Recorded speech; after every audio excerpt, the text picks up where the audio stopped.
A reading from 1 Corinthians chapter 1, verses 10 through 17.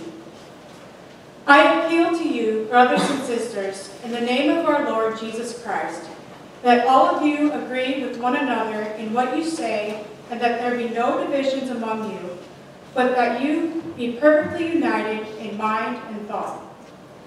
My brothers and sisters, some from Chloe's household have informed me that there are quarrels among you.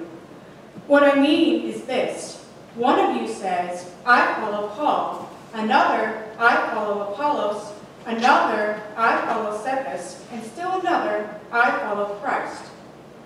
Is Christ divided? Was Paul crucified for you? Were you baptized in the name of Paul? I thank God that I did not baptize any one of you except Crispus and Gaius, so no one can say that you were baptized in my name.